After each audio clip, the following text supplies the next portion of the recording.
Hello and welcome to Desert Island Diskettes, the very first episode in our new podcast format show. I'm Neil from the YouTube channel Retro Man Cave. And I'm Andrew from the Back Office Show.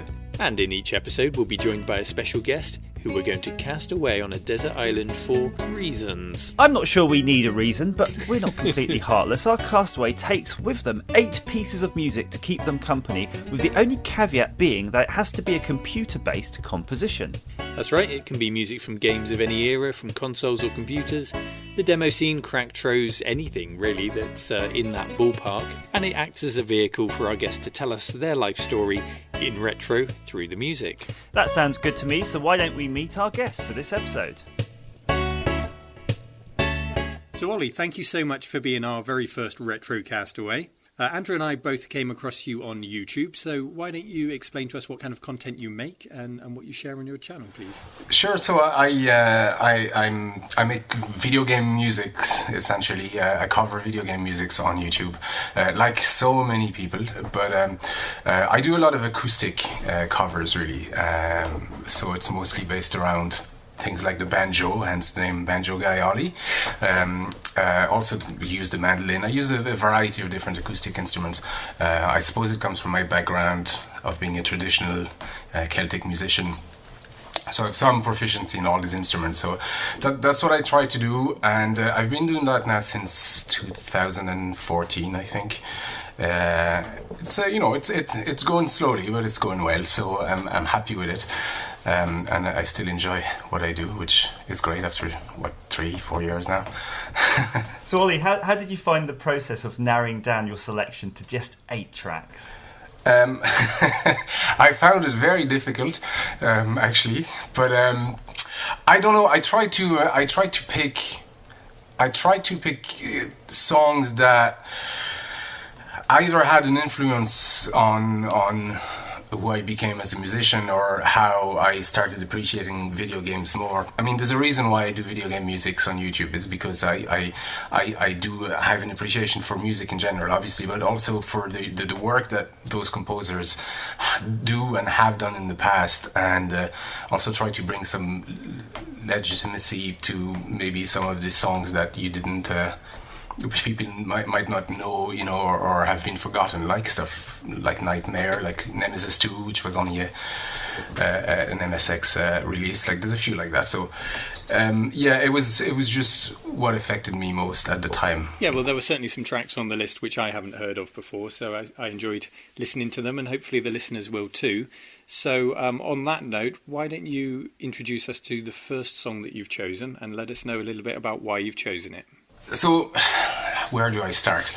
My father worked for Philips in France. I was born and raised in France and grew up in France. And my father worked for Philips. So we had the video pack and then the MSX very, very early when Philips started producing, making these. So I had a lot of games.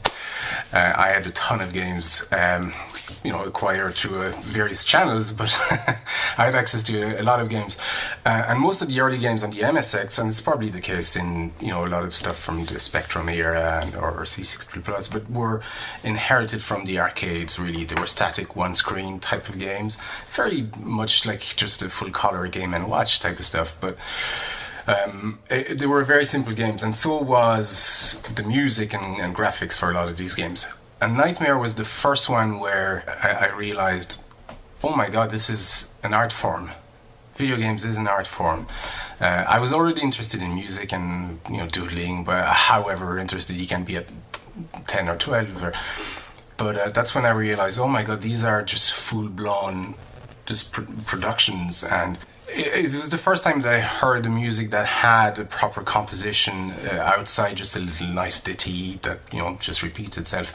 But it was the first time I understood the importance of having a solid 3-part sort of elements to a tune, and it introduced a lot of stuff for me in music and in gaming as well. That's when I realized you can actually have an epic piece in a video game, fully composed track, and it works, and it actually enhances the game because it's such an iconic tune for the MSX, probably even more so than any other track on the MSX.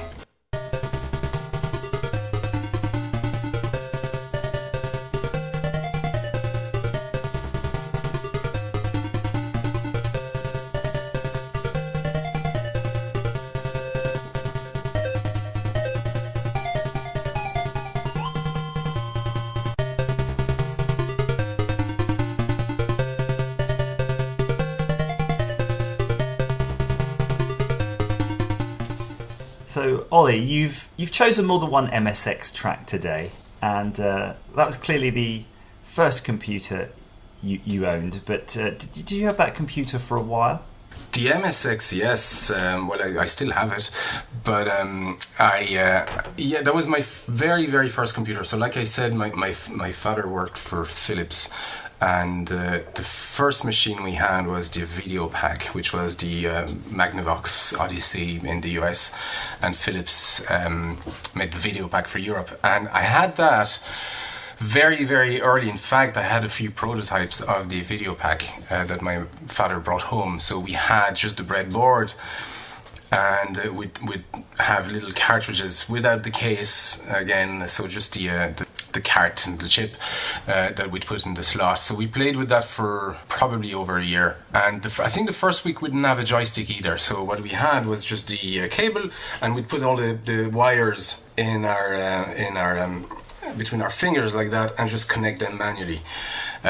Wasn't safe, but I don't think it was too dangerous either. I think it's only 5 volts running in there, but and we couldn't really control anything, but that's all we had to play with. So we did that for a while, and then we got a joystick. Timeline's a bit fuzzy now, but we got obviously an MSX after that, and I'd never seen a home computer, so my only experience of computers was just from films, and at the time films were bringing out, stories of sentient computers and that kind of stuff. So I remember when the first time I saw the MSX, my father was in his room or office, and he had this machine just laying down, and as I walked in, he called me over. He said, "Have a look at this." As I walked in, he had typed print "Hello Ollie" or something like that, and so he just displayed "Hello Ollie" on the screen.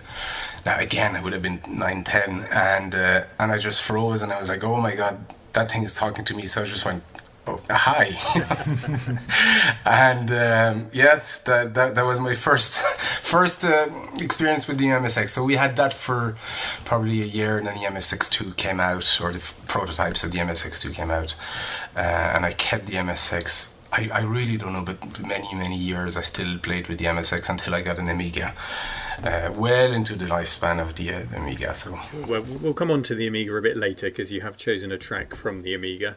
But the MSX, certainly here in the UK, was quite a rare beast. Was it something that your friends had, or were you the only one to have an MSX at the time?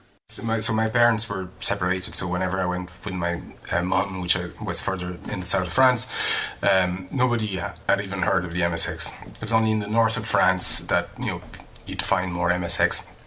And I think it's because of the proximity with Holland. Obviously, that's where the Philips brand came from. So people in North France were probably more aware of the MSX. And I had a few friends that were where my dad lived that had an MSX, or at least knew about it. But it was still a rarity. Like, there wasn't that many people that knew even it existed. Yeah, it's a funny system. I'm kind of glad that it was a rarity, and that I got to experience it firsthand at the time, because I kind of feel privileged now. And Ollie, bearing in mind though we're not musicians, how would you go about arranging a video game track to cover on a banjo?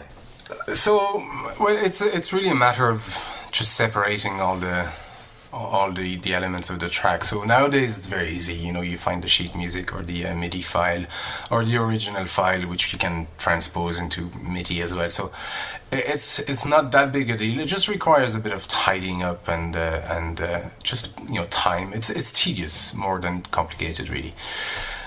So taking Knightmare in particular, did that track lend itself well to being covered? Is there such a thing as an easy track to cover? No. No, there isn't. And my wife laughs at the time, because every time I finish a cover, I goes, "Oh, that was probably the hardest one I've worked on." She, yeah, you said that the last time as well.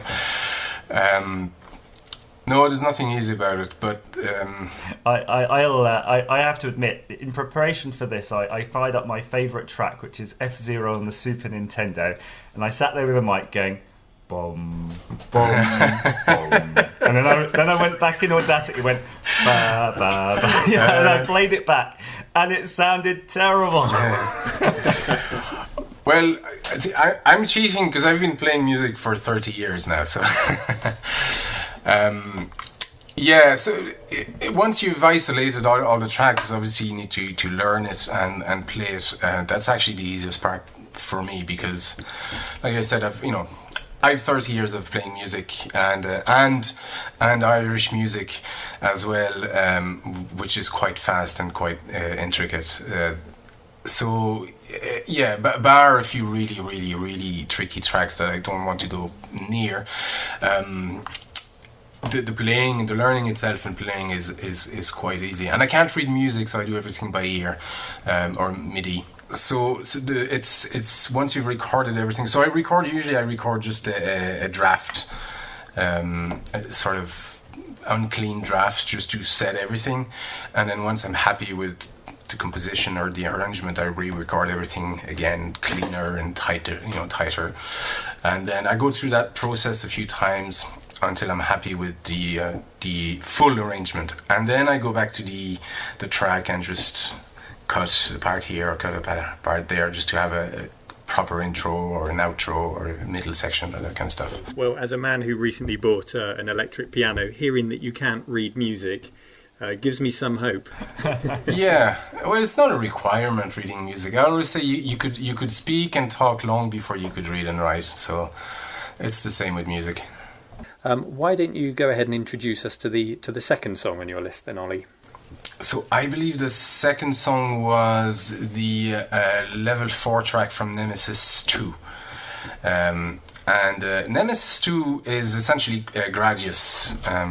Gradius 2 on the MSX. Now Gradius 2 was only released on the MSX, and I believe the PC 98 or 8800 or something like that, another Japanese home computer. It was just a special version released for those platforms, so it doesn't actually exist on the NES or even arcade. And it was the first game that used the SCC soundtrack that expands on the 3-channel PSG of the MSX and actually adds an extra 4 channels. So there were full 7 channels. I think there's also a noise channel, so essentially you have 8 tracks now on your MSX. The MSX was interesting because, like that, you could actually have cartridges that added a new music format. So there's about 5 or 6 different music formats for the MSX, depending on what chip they used, which is really, really cool. So that was the first one that actually used that chip, and it's hard to describe to new gamers, but how starved for content we were. Back then, it wasn't a case of you could check something on the internet or you could buy a magazine somewhere, because there was no shops that had magazines, or those magazines weren't, on stock in that shop. And then whatever content you had was you had it for a few months until the next issue of the magazine you could buy if you were lucky, or you had an arcade hall somewhere near you and you could check out those games. And I was always envious, obviously, of arcade games, how beautiful they looked and how the music was just so grandiose on those machines, especially for shooters. And Nemesis 2 was the first I heard that SCC chip. I didn't know that was possible. It was quite a revelation. I was like, oh my god, you can actually have full orchestrated pieces on the MSX. And then the music was sort of, in my head at least, on par with what you'd find in the arcade. And that track, especially when I heard it the first time, there's so many echoey section in that track, and the arrangement just, it brought it to the next level of what I could expect from my machine. And it got me interested as well into looking into ICs and chips and that kind of stuff. Because my father used to do repairs and prototyping for Philips, so he was trying to teach me some of the stuff that he was doing, and I had no interest until I realized that in that little thing was an extra chip, and maybe if I paid more attention to what my dad was trying to tell me, I'd understand more about that. So that's when I kind of tried to get an interest in electronics. I was probably too young really to start there, so I didn't quite know what I was doing, but it was cool to dabble.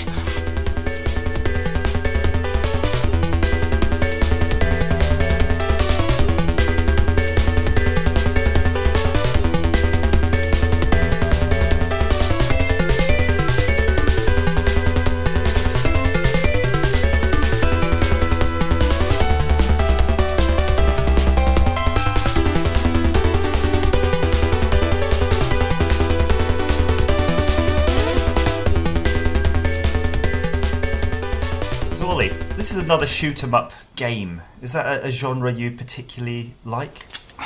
Yeah. Actually, no. But well, I don't know. I don't think I have a genre I like especially, but I like these. Yeah. I like these. I'm very bad at shoot 'em ups. Actually, I think I cleared Knightmare once, but Nemesis 2 I never actually cleared it, and I tried so hard. But that game was actually cool, and there was warp zones as well, that if you hit a certain pixel at a certain time, it was so hard to get. You could actually get into warp zones to get special bonuses and weapons. The first time I discovered that was just, oh my god! I mean,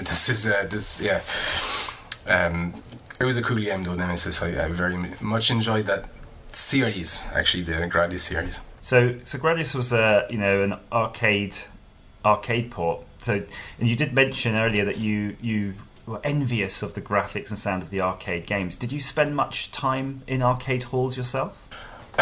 Probably more time than I should have for an underage teenager.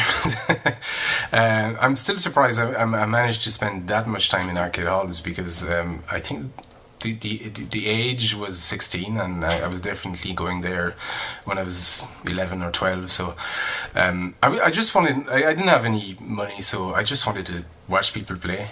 I didn't actually play much myself, but.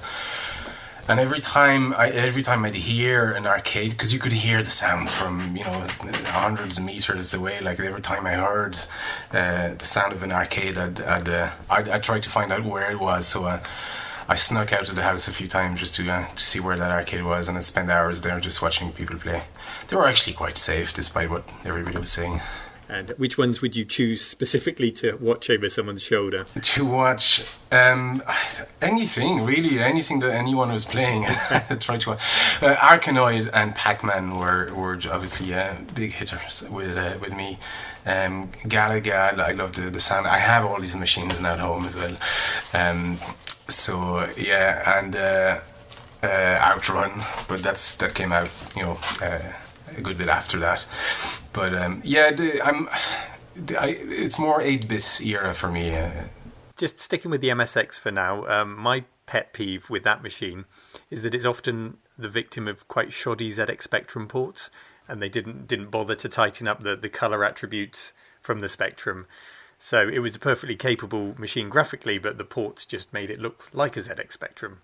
And that really bugged me, especially because at the time I had an Amstrad CPC 464, which was also the victim of bad ports.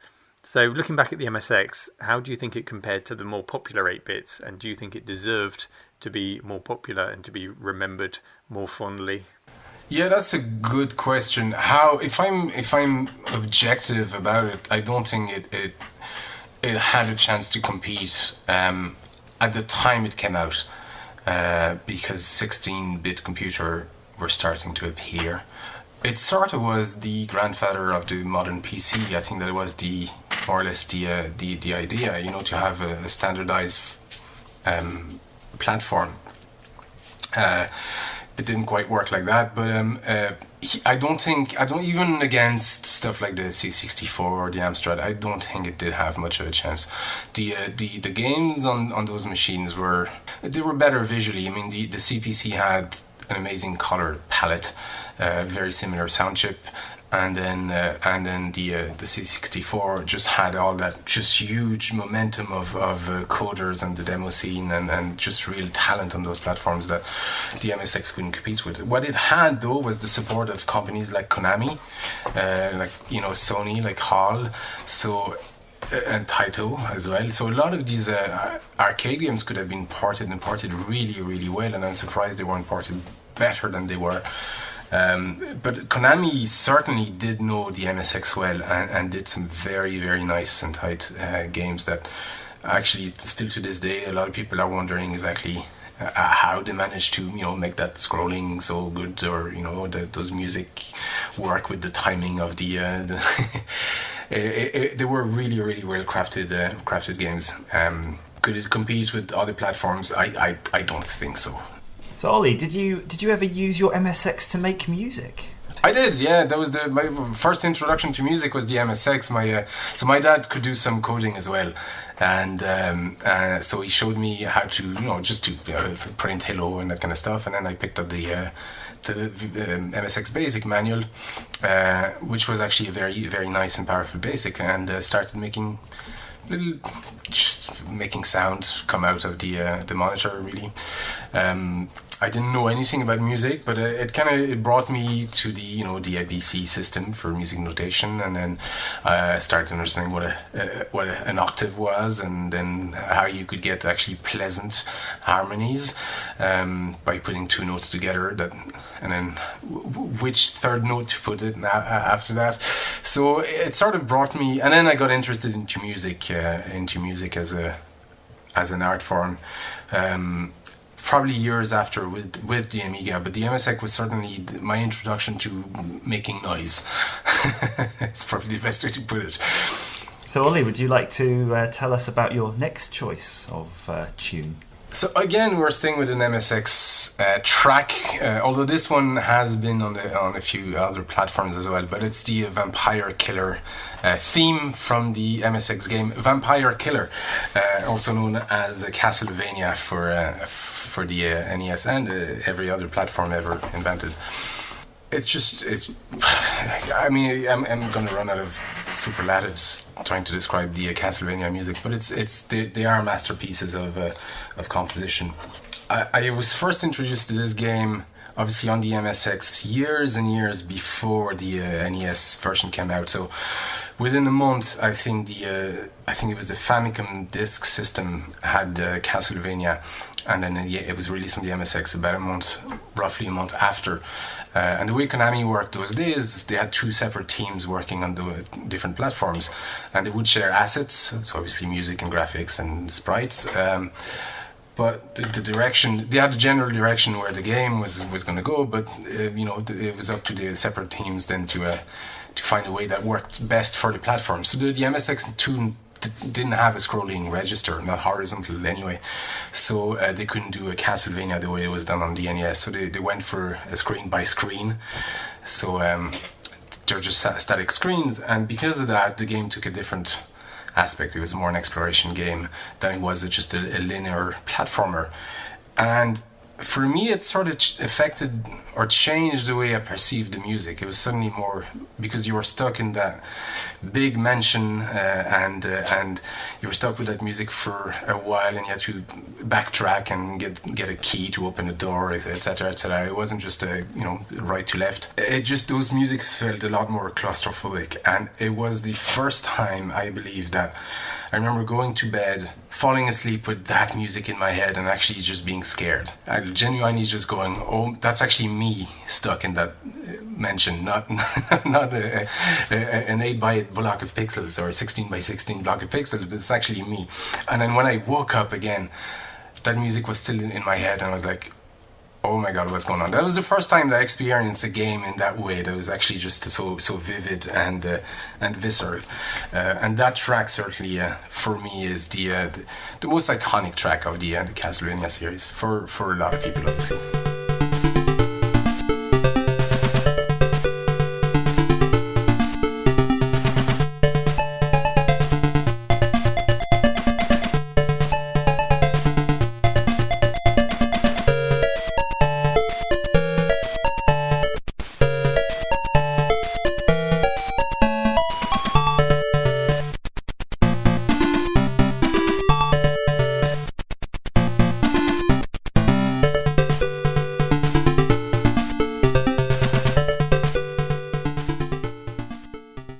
I remember playing that on the NES, and it was a fantastic game, right? And then there was a bit of a delay, and then when I got the Super Nintendo, and do you remember it had that sound chip in there by Sony? It was just amazing. And even now, if you just fire up the Super Nintendo or even an emulator, that music is just perfect. There's something perfect. Yeah, definitely so. Yeah, I 100% agree. It's it's fun. And I got this game by accident as well. It's just we were passing the shop with my dad, and I think he was looking for a present or something like that. So he actually walked in and came out with that because that was just on the shelves. And I remember seeing an arcade machine. I was going. My mother sent me to. My mother used to send me to England a lot, so I'd go to Cornwall to friends she had over there, so I could learn English. And I remember in the ferry port in Roscoff seeing one of those Nintendo Dual thing or whatever it was called, but it was running Castlevania. Oh, was it the Play Choice machine? Play Choice, that's right, yes. And I should know that. And it was running Castlevania, and it was the first time I saw Castlevania, actual Castlevania. So my first reaction was like, oh, they've done Vampire Killer for the Nintendo. That's what I called it at the time. And I was appalled at how horrible it looked, because all the colours were wrong and the sprite colours were wrong and the music was certainly wrong. The name was wrong, most importantly. And the name was wrong, yeah. Castlevania, what is this? It actually makes more sense, doesn't it? Vampire Killer. It does what it says on the tin. Exactly, yeah. So that's obviously, I think, the very early Castlevania game, if not the first, yeah. And you've mentioned the NES, but do you have a love for the series continuing on from that? Yes and no. I actually never paid much attention then to the games until much later, when emulation started to appear. Well, for me it was early 2000s anyway, where I discovered that there was a Castlevania 2. I didn't know that. And then there was a Castlevania 3, and there was actually a whole lot of Castlevania to be played on various platforms. So that's where I picked up the interest in the series after that. And obviously musically for me, it was quite a revelation. But yeah, so much later.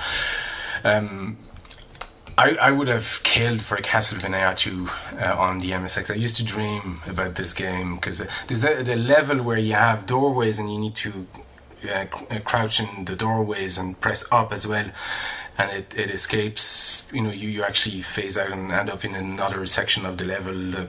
It's very different level, and so it sort of acts like secret doors, like you'd have in Wonderboy 3, for example. But so I used to dream then of secrets within other levels that I discover, and then wake up in the morning going, oh no, that was a dream, it doesn't exist.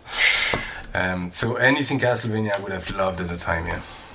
Let's just stay on the theme of dreams there for a moment, because the only video game I've ever dreamt of was because I just played it too damn much, and it was Cannon Fodder. And I don't know if you've ever played Cannon Fodder. Yeah. There's a certain noise that the birds make as they fly across the screen. It's like, ah.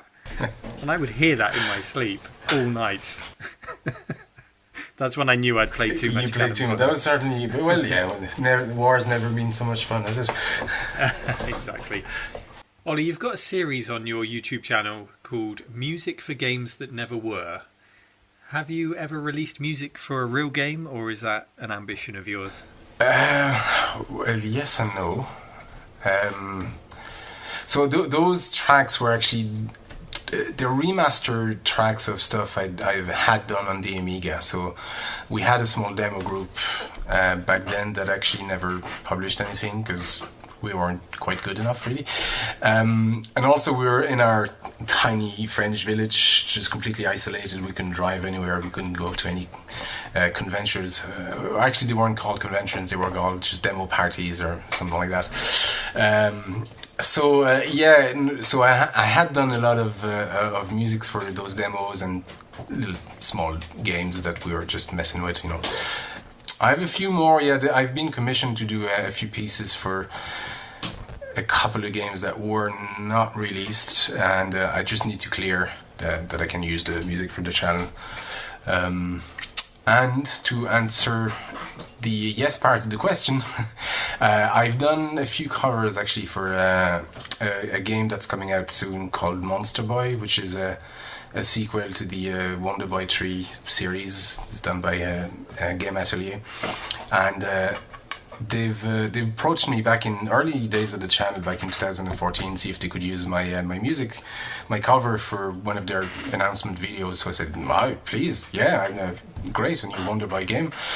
A big fan of the series, and then they said, well, if you want, if you have more, let us know. Like, we'll do more announcements. So I said, well, I haven't got more, but I will have more. So we started talking, and first I got paid, but how about we put you in the game in some fashion? Because the plan was to use those covers for announcements, and then so essentially I can say it now because I've released a gameplay footage of the demo where it transpires. But there will be an NPC character with all those covers that you have to unlock in the game, sort of like Shovel Knight. And looking forward to it. I've finished the last few covers a while back, so there's going to be like seven covers of mine. So there won't be the main musics in the game, but there'll be just extras, unlockable extras. So it's good. Well, you mentioned Wonderboy there, which is perfect because that leads us into your next choice. Wonderboy 3 on the Sega Master System, and this track is from... Is it from the Monster Village town, or is that the name of the track? I think it's the name of the track, yeah.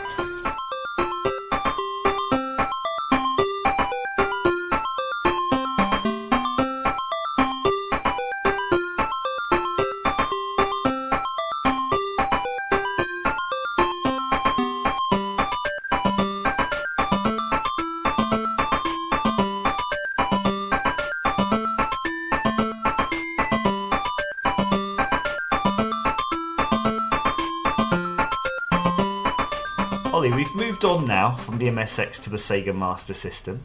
Did you own or have access to one as a child? I had access to one. I didn't own one. My brother ended up having one, but he wasn't much of a gamer, so I was playing it. But my first access to a Sega Master System was actually from a friend of mine who obviously had one, and we ended up swapping. We used to do that a lot, so I got most of the home computers at some point in my house, but we'd swap our machines, for a couple of weeks, so we could actually just play each other's game. So I ended up with the Sega Master System, and there was 3 games. There was Psycho Fox, Wonderboy 3, and Is. So pretty cool game straight away to have as first games for the Master System.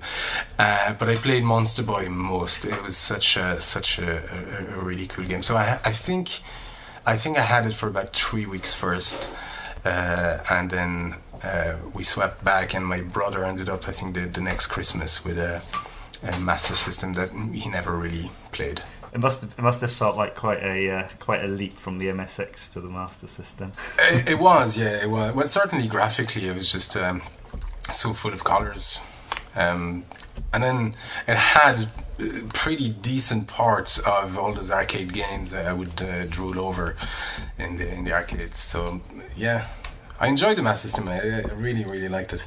Although the PSG just, whew, you tolerated the sound chip more than you enjoyed it, really.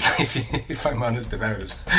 Yeah, but we've certainly spoken about good 8-bit music. I think certain composers in the 8-bit era were aware of how repetitive the music could get on these 8-bit titles. Rob Hubbard, for example, I know he made the International Karate Plus music a full 10 minutes long, despite the limited space, because he wanted to avoid that repetition for the player. So what do you think really are the worst offenders in your mind at games that are perhaps even ruined by the music? Music is sort of super important for me in a game, and I'll forgive a lot of stuff if there's decent music. So a game like Gods, if I'm truly honest, isn't a super enjoyable game to play. I don't find it very enjoyable. It's beautiful, but I never quite like it. But the music is so amazingly good. I would power it on just to get the music. I see you covered was it Enter the Wonderful that you covered on your channel? Yeah. But games that were ruined by the music, I'd have to think about that. I don't know. A wealth of choices, no doubt, in the ZX Spectrum library for contender for worst audio. But moving on, we'll go back to Wonderboy. My first memory of Wonderboy, or at least the first one, was in the arcades.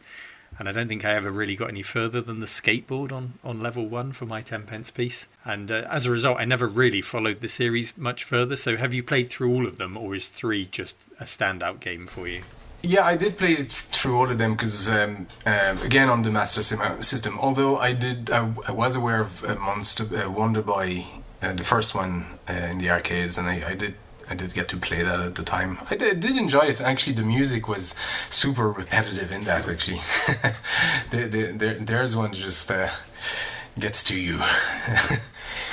But yeah, it wasn't exactly an outstanding game, Wonderboy, but it was just it was just so colorful and kind of there was something charming about it that sort of attracted me. And then I got to play Wonderboy 2 on the Sega Master System, and that was quite a different game already. Suddenly we had sort of an adventure, I wouldn't say RPG, but yeah, more of an adventure based game.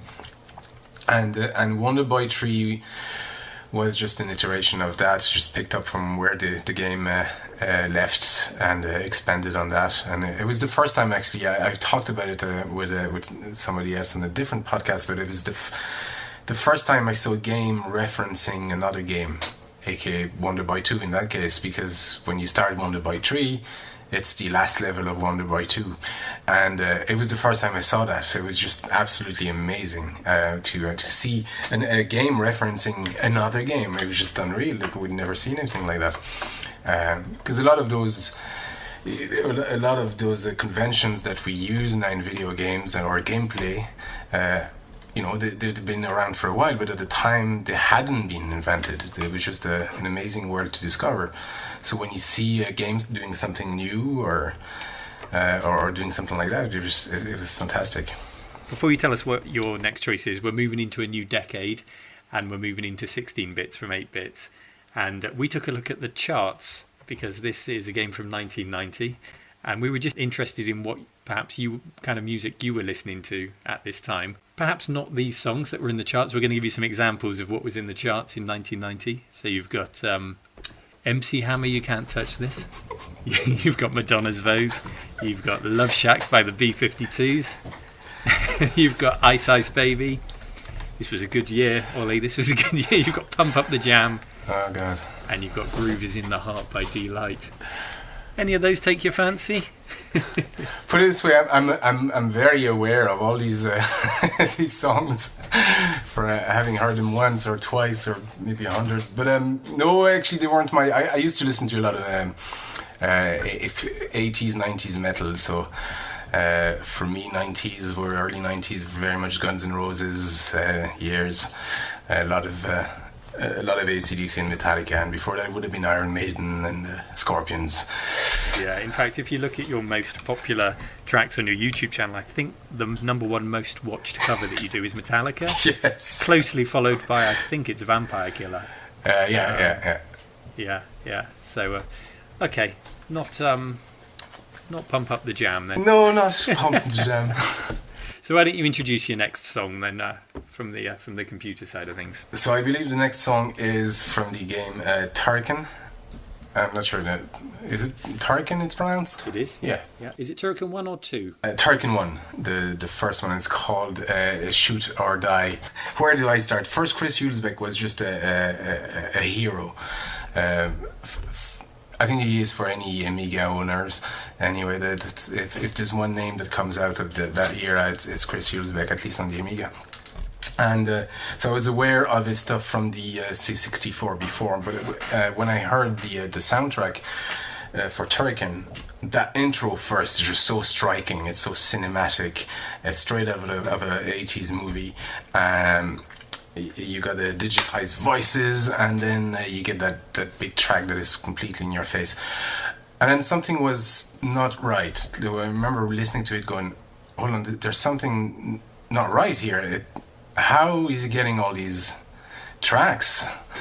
Because the Amiga only had 8 tracks, and Chris had written his own drivers that could actually handle a lot more than that by adding 2 tracks on the fly and other bits like that. But so I didn't know how he'd done it at the time. I was just in complete awe, and it was just an aura of mystery around what he had done, because again, there was nowhere for me to research any of that. So we just had to believe that it was indeed magic, and it was such an iconic track of the Amiga days. Turrican, for that reason, and for the fact that it's an epic story, musical story, and it was the first one I heard ever on coming out of a computer.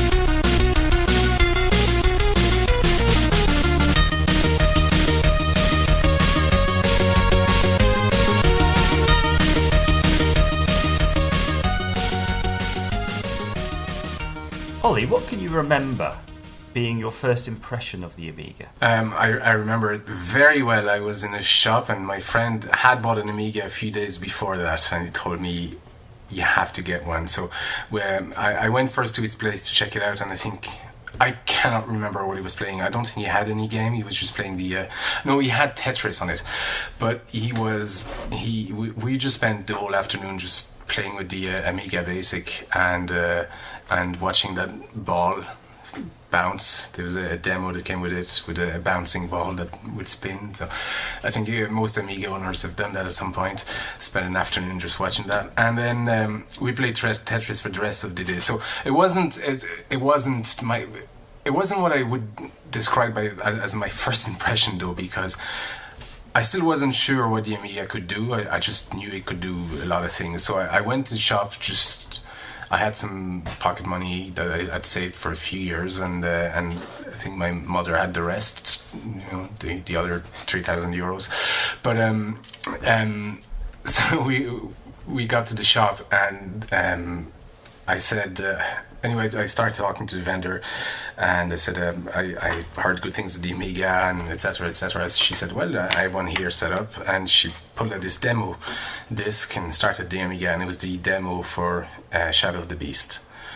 But when that game just came on, that little CRT screen, you'd never seen anything like that. You'd never seen scrolling that smooth.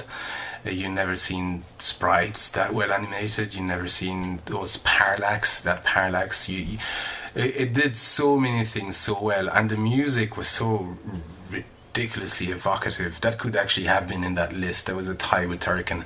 Yeah, the sound of the pipes on the Shadow of the Beast soundtrack is so distinctive, isn't it? Yeah. It was just actually that should have been on the list. There you go. That's a nine tune list.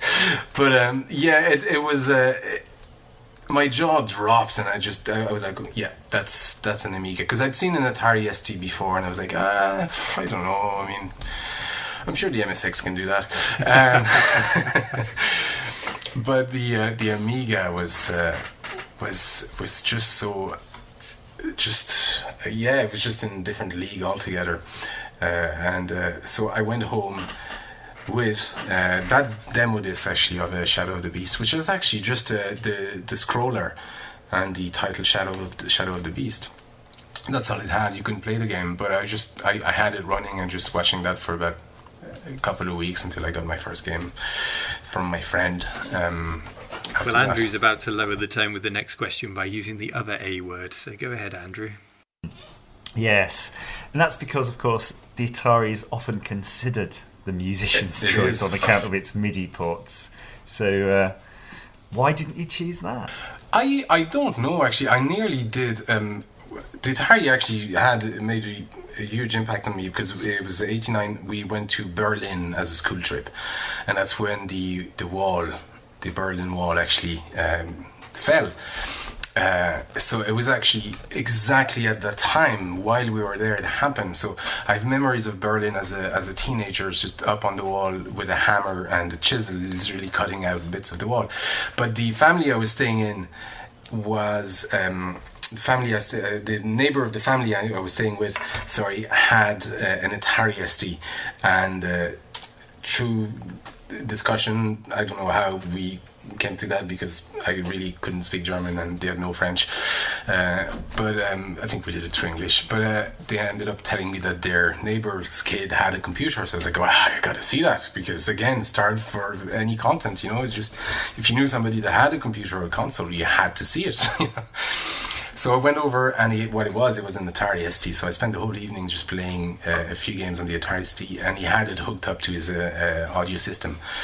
And the very first tune that he played was the Speedball 2 track on a big stereo, and I was like, oh my god, this is another level, you know.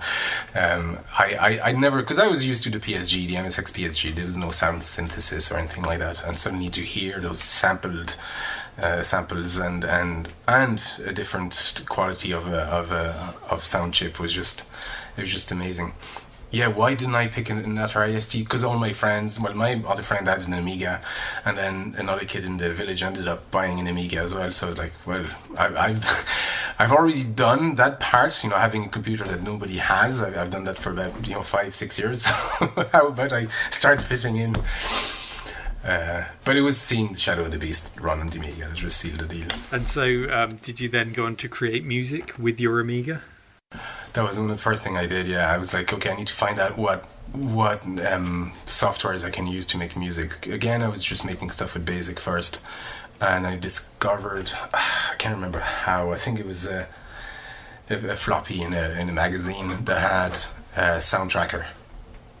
So I started using that straight away, and I found a little in the magazine was an ad for one of those little catalog you could order to get extra demos, or to purchase demo discs and that kind of stuff. Did you ever go as far as getting yourself a sampler to pop in the back of the Amiga?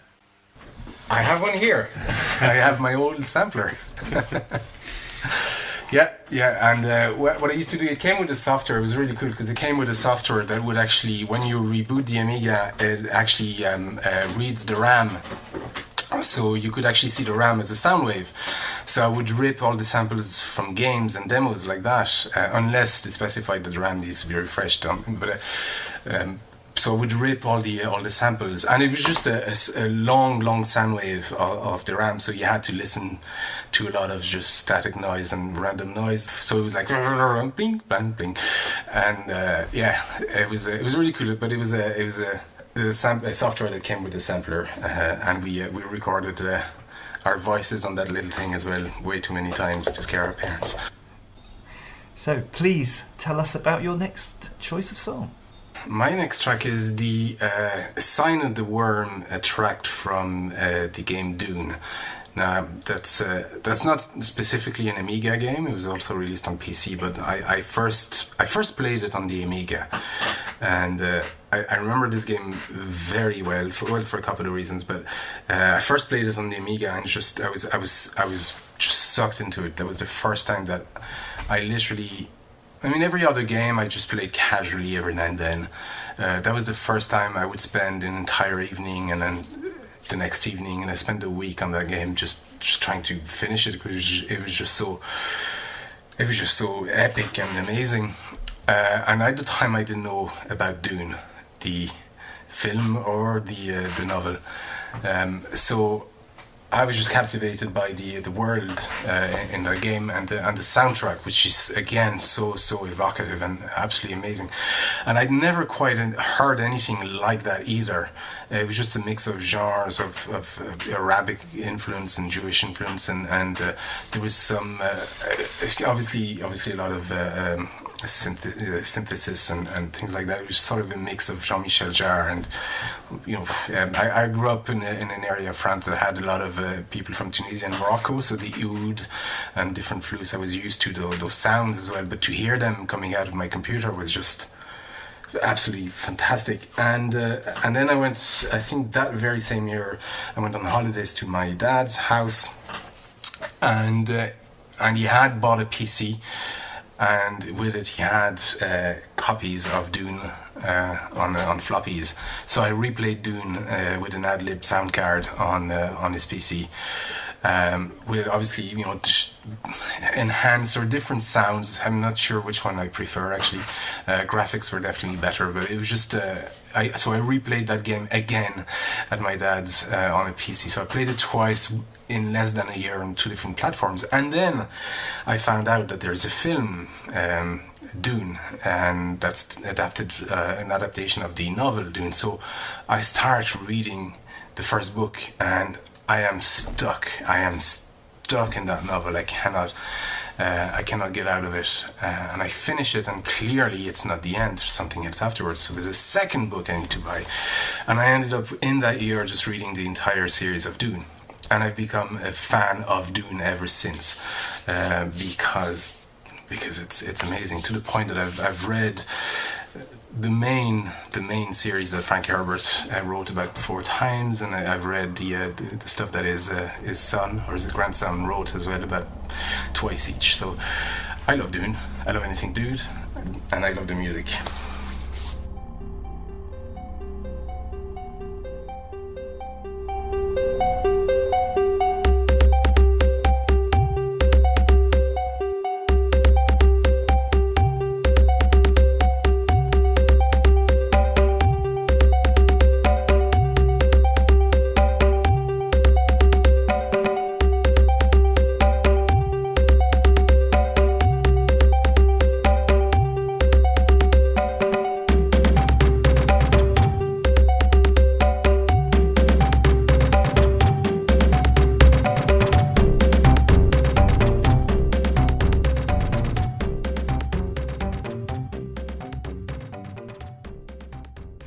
Was more of a point-and-click adventure game, and it was a slower pace than your previous choices, and it was complemented by very atmospheric music.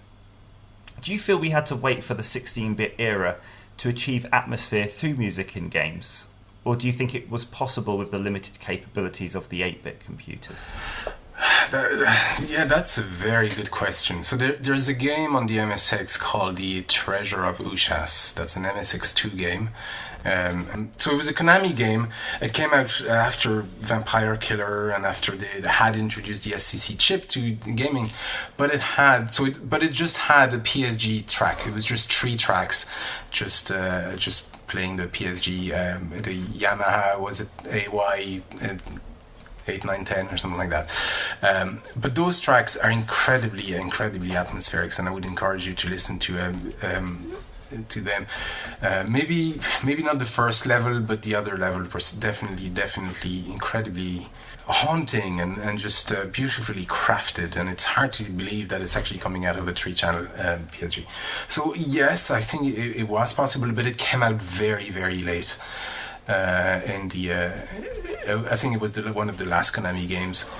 But so yes and no. I think it took the 16-bit era and sampling and to be able to bring tracks that were truly evocative and could actually bring colors, reference colors that you were familiar with, but hadn't heard before. And Dune was very much like that. It was almost familiar but completely foreign at the same time. That soundtrack was such a match for the game that Dune was.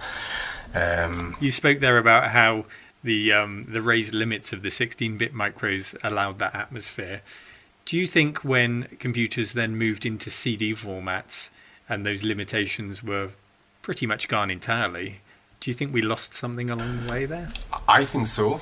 I had a very, very interesting conversation on one of the podcasts that I do on my channel. It was actually just this Sunday with I had a conversation with David Wise, who's the composer for the Donkey Kong series, and we were talking about that era of... and actually I had the same conversation with Barry Leach, which I have another podcast with, and he done the Lotus Turbo Challenge 2 soundtrack. But anyway, we were talking about that era was just so creative because of the limitations. And that's exactly what we talked about. It's just the fact that when you have limitations, you have to be creative, because you don't have the luxury of having unlimited tracks or unlimited sample, the sample rate or whatever. So you have to work within the confines of those limitations, and that forces you to be creative and adapt to what the system offers.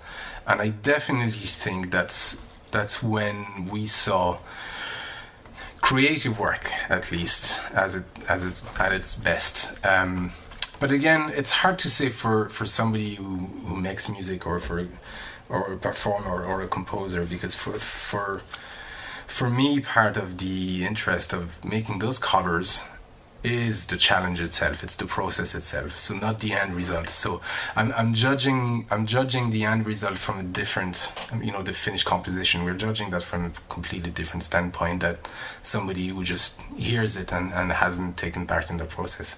I'm not sure if I'm making sense here, but it's as a musician, yes, the limitations were definitely one of the most interesting parts, actually, of making music then. I suppose it does. Like, I think one of the points I guess Neil was trying to touch on as well, and Neil, you can correct me if I'm wrong, was that it almost felt when you had these CDs with arranged pieces of music, and some good quality and some pretty lazy, that it almost lost something in that the music wasn't able to adapt with the gameplay so neatly.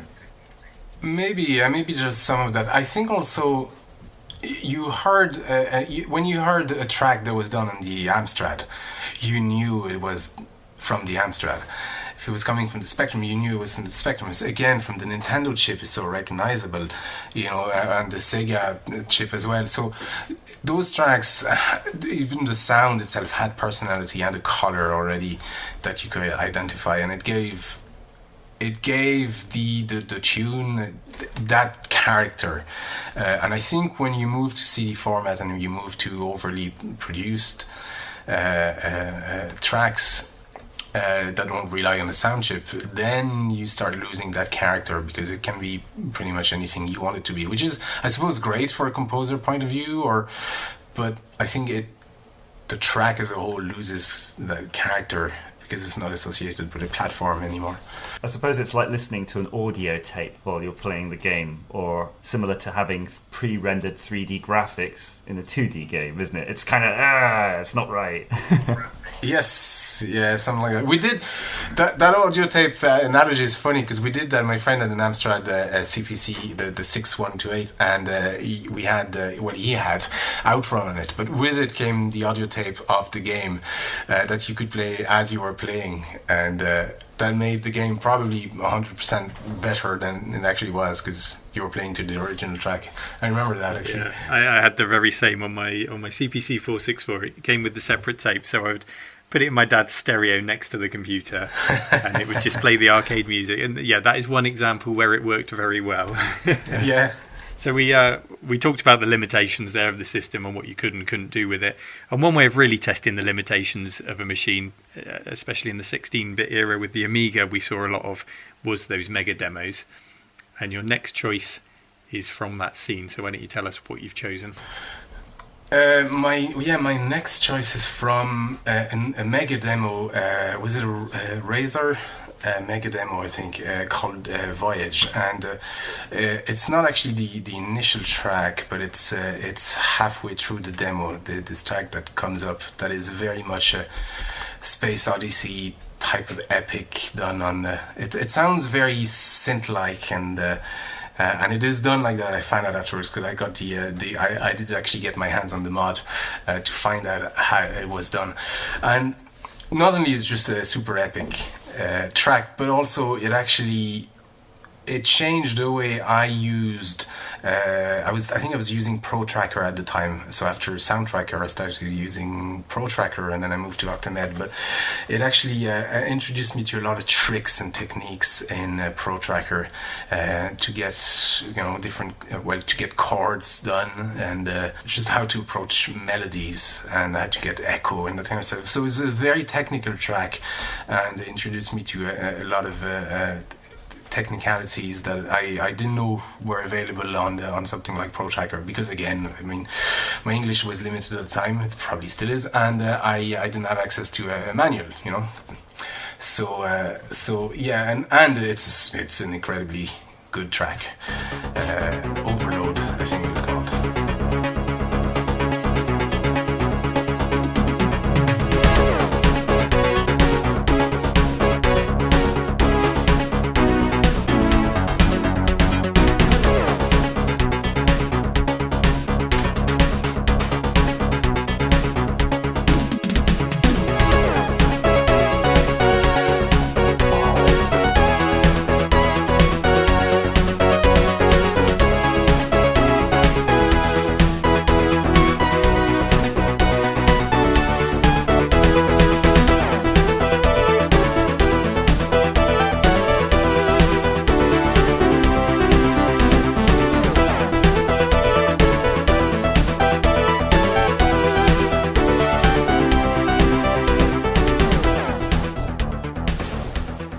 So for me, the demo scene really was one of my favourite facets of 16-bit ownership over what my console-owning friends could do. And there's a huge choice of great demos from the Amiga. The one you chose was released in 1991 by that Razer group. It must have been hard to pick one demo out of the many available. So were there any others on your shortlist that you can think of? Oh, for sure. There was Enigma. They had a mega demo as well that had... how do I describe it? It was done basically anything done by Mantronics or Tip. These were my demo gods. There was the Red Sector Mega demo as well, which I used to watch on repeat. It had that Iron Maiden type character with a match as the main loader, and it was actually the first Mega demo I used to I had. I don't know, it was so ubiquitous as well, because let's be honest, I didn't have a lot of original games, so a lot of the games I had were cracked, you know, they were just hired versions, and before the game usually came a little demo and a little, they were called trainers, weren't they? Cheat codes essentially for your game, so you could have unlimited lives, but they were actually really well done. Usually you had some technical coding just to display a few graphics or moving bits on screen, and that was all very, very technical, and you had the music. So I was introduced to a lot of these demo groups from that, and then find out afterwards that there was mega demos. It's really hard to pick. Yeah, anything. There was a guy as well called Moby, no relation to that Moby character that came out afterwards, but I think he was a French musician, and he did a lot of musics as well on the Amiga. Yeah, just this weekend, Andrew and some other friends were in the cave here, and we were having a rave up to Jesus on Ease, and we had Spaceballs going as well. But on the subject of those trainers and those cracktros, what always made me smile in later years was if you ever got hold of a keygen, which, you know, obviously I didn't. I'm just told about these Likewise, things. Likewise, yeah. Often they would include those old chip tunes from the cracktros, and that would always make me smile that it still sort of lived on 10 or 20 years That's right, after. well, so I've been told, yes. Were you using your traditional instruments at the same time as well, or were you fully into that tracker music? So I was using trackers a lot on the Amiga, and after the MSX, yes, that was the first compositions I did on the MSX. I wasn't playing any instruments at the time because I had no musical background, but by the time I got my first guitar, when I was I 14, I think, I had an understanding of triads and time signatures, and because you had to, you know. So I had an understanding of some music elements, and getting the guitar was the most disappointing experience of my life. Because I see you giggling here. Because I was on the Amiga and I could compose entire tracks, 4-section parts with in my head they were epic tunes. And now I had an instrument, so I couldn't get two notes to play together, and it was so disappointing. So no, I wasn't using traditional instruments then. It took me a while to warm to the guitar, actually. So this next track, Ollie, is not the first time we've heard it today, because you very kindly have let us use it as the theme tune for our podcast, and I don't think there could have been a more perfect choice. So why don't you go ahead and introduce the theme tune to Desert Island Diskettes? Well, it is the Outrun Passing Breeze theme. And I love the Outrun series. We've talked about arcades early on, and Outrun was certainly one of those games that I loved and couldn't live without. But no, it was. I just have a memory of hearing that very tune for the first time. So I mentioned my parents were separated, and I used to go with my dad in summer. My dad had a boat in Brittany, so we'd spend July and August on the boat, just cruising around Brittany, and we'd go to Jersey and Guernsey a lot.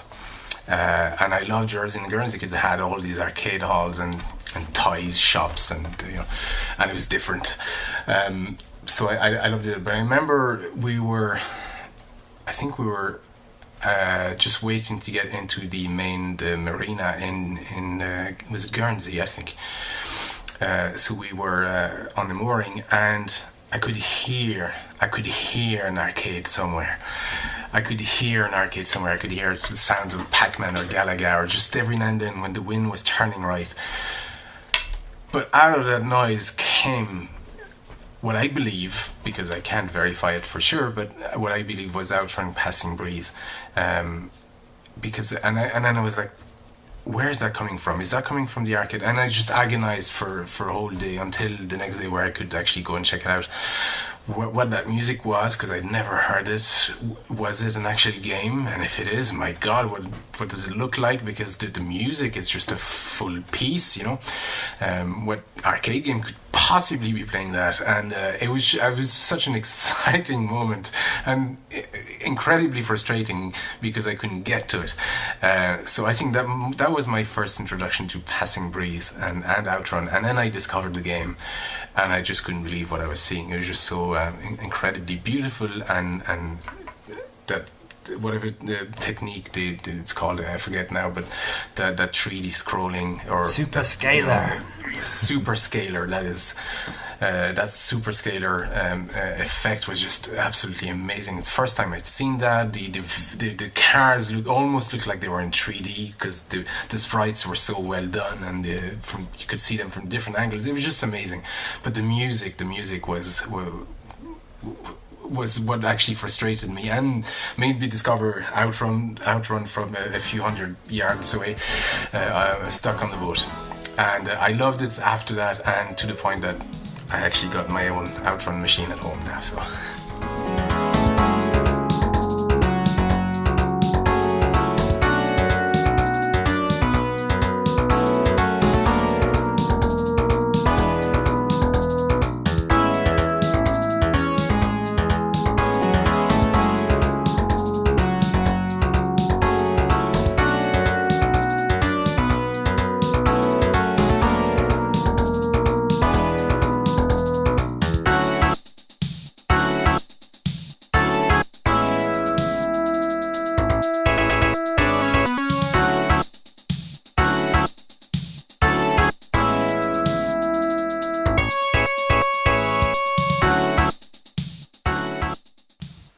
Well, I'm a huge fan of Outrun myself, and all the music, right down to even the noise it makes when you put a credit in the machine. Distinctive. And even you don't mind when the game's over, thanks to that game over music. When you put your initials in the high score, it's just brilliant. And there's no cooler feeling, I think, than sitting in an Outrun cabinet, in my mind. I had the pleasure of playing one this year at the Play Expo in Blackpool, and other than Passing Breeze, are there any other tracks from Outrun that you've covered? Have you covered all of them?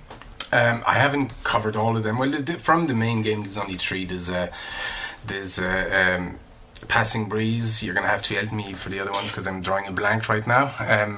Magical Sound Shower. I'm just picturing the guy's hand on the stereo when you choose the track. Yeah. Is it Splash Wave as and well? Splash Wave. So I've done Splash Wave. Magical Sound Shower is the last one I need to do. Really, I'm not sure about the end credits tune. If I will cover that at some point, but I definitely want to do the third one. And it's because now, like I said, I have the arcade machine, and it's in my head. It's in my head all the time because I play it still quite a lot. Absolutely love Outrun. And that arcade machine I have was made in Ireland, of all places. There was a factory in Tipperary in the south of Ireland, an Atari factory that made Atari cabs, obviously, but they also licensed at the end of their life. They licensed their manufacturing to Sega. So they made a lot of Outrun. Well, they made a lot of Sega cabs, and that Outrun actually was made in Ireland. It ended up in the Isle of Man for a while, and then I got it back here. Nice. And you've mentioned that you own the Outrun cabinet. Talk us through which other cabinets you've got there, Ollie. So I have a Galaga, I have a Double Dragon, I have Arkanoid. The Arkanoid is actually it was a Dig Dug cabinet that was converted to Arkanoid, because Arkanoid only came in a conversion kit. There was no dedicated cabs for it. And so it's kind of cool because I have two cabs in one. And then I've a Donkey Kong a Cabaret version. It's the mini version, which I actually made from scratch. I built that, and I just finished restoring a Pac-Man Cabaret. That one looked like it needed a lot of work doing to it. Oh, it did, yeah.